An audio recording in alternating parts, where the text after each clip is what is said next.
Hello नमस्कार friends. आज हम कक्षा 8वीं के गणित की किताब का अध्याय 2 एक चर वाले रैखिक समीकरणों की प्रश्नावली 2.1 हल करने वाले हैं। इसका पहला प्रश्न है, निम्न समीकरणों को हल कीजिए और अपने उत्तर की जांच कीजिए। पहला प्रश्न है 3x बराबर 2x + 18। चलिए इसे हल करते हैं।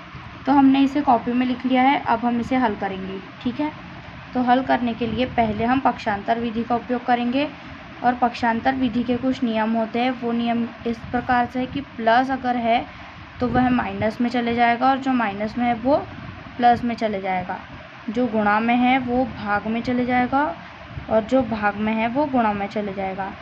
तो ठीक है दोस्तों, और पक्षांतर करने पर चर एक तरफ हो जाएंगे और अचर एक तरफ हो जाएंगे। ठीक है, अब हम पक्षांतर विधि का उपयोग करेंगे।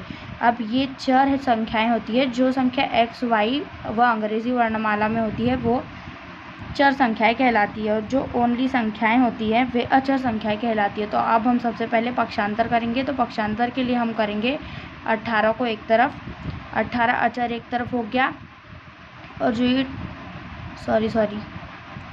पहले हम लिखेंगे 3x और ये प्लस की संख्या है। अगर इसके आगे कुछ नहीं है तो आप प्लस मानेंगे, तो प्लस का पक्षांतर करने पर क्या हो जाएगा, माइनस हो जाएगा।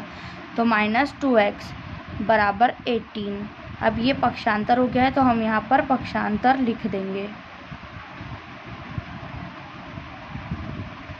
ठीक है, 3x में से 2x जाएंगे तो बचेगा x बराबर 18। ये आ गया आपका आंसर। अब हम इसकी जांच कर सकते हैं। जांच करने के लिए हम लिखेंगे 3x बराबर 2x + 18। तो ऐसा कैसा, अब हम 3 लिख लेंगे और जो आंसर आया था 18, तो हम उसे 18 को x की जगह पर लिख देंगे बराबर 2, फिर 18 लिख देंगे और +18। ओके, अब क्वेश्चन बन गया है। अब हमें बस करना है, ब्रैकेट है तो बीच में गुणा आ जाएगा। 18 का 3 में गुणा करेंगे तो 18 × 54 आंसर आएगा बराबर 18 दूनी 36 होते हैं, 36 आ जाएगा + 18। तो 54 बराबर 18 और 6 को जोड़ने पर 54 उत्तर आएगा। LHS बराबर RHS। और ये हमारी जांच हो चुकी है। देखिए दोनों तरफ अगर मान बराबर आ रहे हैं तो आपका उत्तर एकदम सही है। ठीक है, तो इसी प्रकार अब हम इसका दूसरा प्रश्न हल करेंगे। दूसरा प्रश्न कुछ इस प्रकार है, 5t - 3 बराबर 3t - 5। ओके, तो अब हम फिर से चर अलग और अचर अलग कर लेंगे।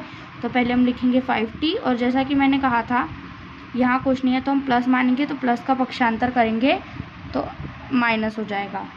तो 5t में +3t नहीं -3t करेंगे बराबर, अब ये माइनस का 5 है तो माइनस का ही 5 लिखेंगे और ये माइनस का 3 है तो प्लस का 3 हो जाएगा, क्योंकि पक्षांतर विधि में हमें सिखाया गया था माइनस का प्लस हो जाएगा। ओके, तो हमने पक्षांतर कर लिया है तो यहाँ पर हम पक्षांतर लिख देंगे।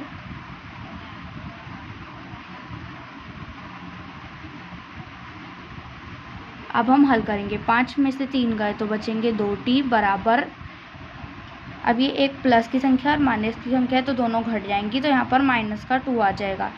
t बराबर, अब इन दोनों के गुणा में, इन दोनों के बीच में अगर कुछ नहीं है तो इन्हें गुणा मान दें, तो -2 के बटे में लिख देंगे 2, क्योंकि जो गुणा होता है वो भाग में बदलता है, इसलिए हम इन दोनों के बीच में गुणा है तो फिर इसे भाग में ले जाएंगे और भाग का मतलब होता है बटे में ले जाना।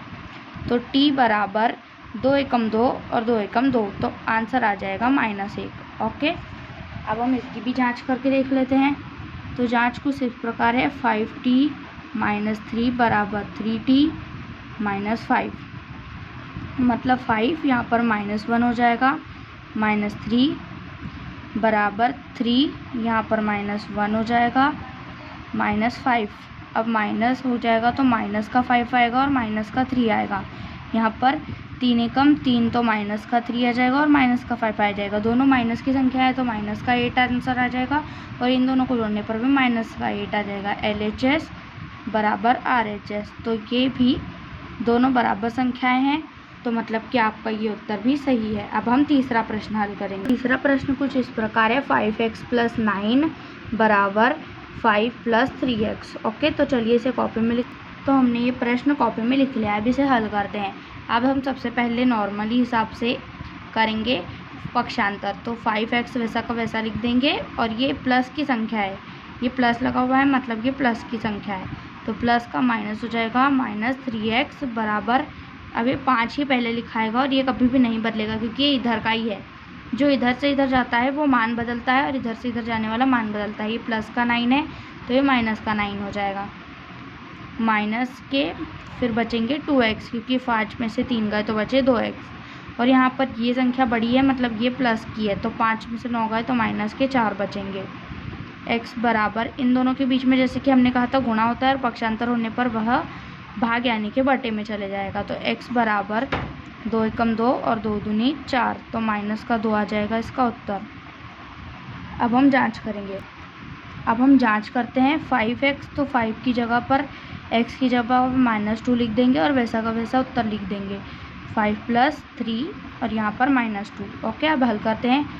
5 दूनी -10 + 9 बराबर 5 + 3 दूनी -6, माइनस और प्लस माइनस हो जाते हैं। 5 - 6 बराबर इसमें आएगा -1 और -1 बराबर 5 में से 6 जाएंगे तो ये भी प्लस की संख्या है, मतलब प्लस की और माइनस की संख्या बड़ी है तो ये भी -1।